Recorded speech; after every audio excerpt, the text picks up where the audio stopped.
Turn on a microwave in your kitchen, and you are unknowingly blasting a chaotic wall of radio static directly into the fragile, invisible pipeline of your $300 wireless earbuds. My name is Frank, and today we are looking at the technical nightmare of Bluetooth. We are breaking down the crowding radio frequencies, the destructive compression algorithms, and the constant digital buffering that makes wireless audio a highly compromised illusion. If you're ready to look at the invisible limits of wireless tech, hit that subscribe button and let's get into it. The public believes Bluetooth is a clean, modern wireless superhighway connecting their devices.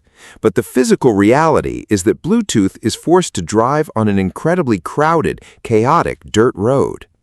Bluetooth operates in the 2.4 GHz ISM band, a license-free radio spectrum established by international regulators. Because it's free, absolutely everything uses it.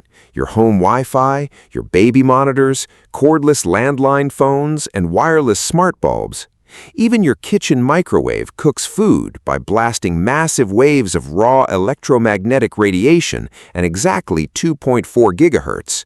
To prevent your music from instantly cutting out when you toast a burrito, Bluetooth has to perform a desperate tactical retreat called frequency hopping spread spectrum, jumping its signal 1,600 times every single second across 79 different channels, hoping to dodge the constant wall of radio noise. But the crowded airwaves are only half the battle. The true bottleneck is the physical size of the digital pipe.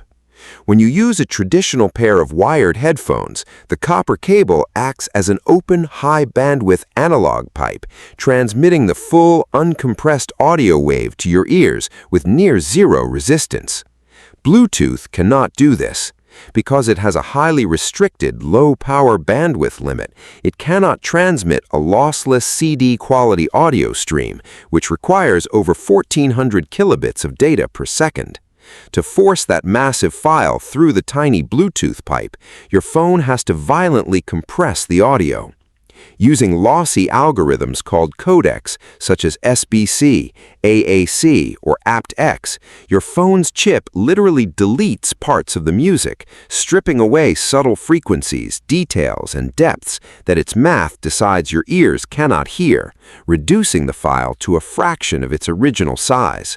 Even if you don't care about audio fidelity, you cannot escape the physical reality of latency. Wireless audio always has a delay. When you tap play on a video, your phone's processor has to compress the audio data, package it into digital radio packets, transmit it through the air, and wait for your earbuds to receive it. Once received, the tiny microchip inside your earbud has to buffer the packets, unpack them, decode them back into an analog wave, and push it to the speaker. This entire sequence takes time, often between 100 to 300 milliseconds. This is why playing fast-paced video games or editing video with Bluetooth headphones is an absolute nightmare.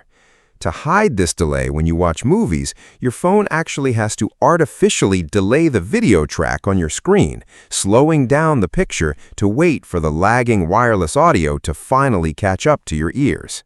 Tech giants want you to be a passive consumer of their software forever, but you don't have to just buy their products. You can build your own digital assets and own your code. And the best part, you don't even need to write traditional programming languages to do it. It's called vibe coding, and it's the ultimate cheat code. Look at Jamal, fam. Another rejection email. He's got $1 million app idea, but he's stuck because he don't speak Python or JavaScript. He thinks learning the code takes 4 years and a computer science degree, so he just gives up. Now I'm bad. The blueprint is right there in his dusty notebook, but the coding language barrier is blocking his blessings. Sitting in the dark, looking like an NPC. But then, the homie sends a cheat code. His boy puts him onto something called vibe coding. You don't need to know a single programming language. If you can text your homie in plain English, you can build a whole app. Jamal's smooth brain thinks it's cap, but he taps the link anyway. Best decision of his life, deadass.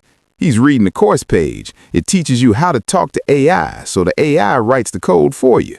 Communication, that's the only skill you need. You already know how to talk to humans. Now you're just talking to the machine. One click, He locked in. Time to become the architect. Now watch the motion. He's taking the course, learning the exact words to make the AI build his vision. Look at the screen. He ain't typing weird symbols. He's just typing "build me a home screen." Regular words, fam. Boom. The AI translates his English into code and builds the interface right before his eyes.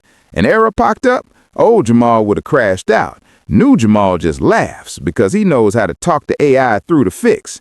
He just tells the AI what went wrong in plain English, and it fixes it. That's vibe coding. That's real power.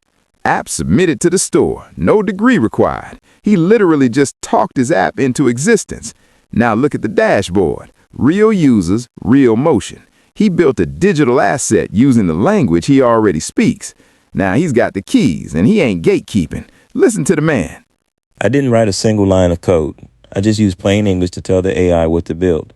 It's called vibe coding. If you can have a normal conversation with another human being, you already have the skills to build your own app today. Stop making excuses. This course gave me the exact framework on how to communicate with the machine. Scan this or hit the link below and let's get to work. Talk to the machine. Build the app. Stay dangerous. To combat these limitations, the Bluetooth Special Interest Group has spent years trying to patch a fundamentally broken protocol.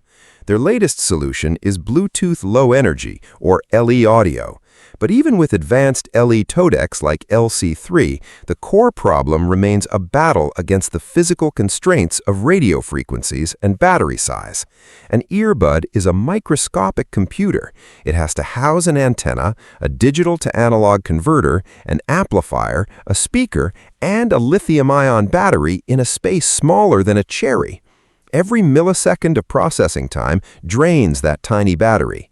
The tech industry has spent billions of dollars to convince us that wires are a primitive relic of the past, but the physical reality is that wireless convenience is a constant trade-off.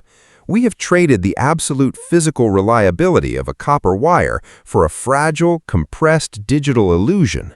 Ultimately, Bluetooth is a masterclass in compromise. It is not a flawless high-tech connection. It is a desperate, hyperactive survival system, constantly dodging microwaves, compressing your music, and delaying your reality just to keep the signal alive. The next time you put on your wireless headphones, remember that your music is not flowing gracefully through the air. It is being violently shredded, squeezed through a keyhole, and rebuilt on the fly inside your ear. If this video helped you see the technology in your hands differently, hit that like button and subscribe to Big Frank Fix. We build builders here, not background characters.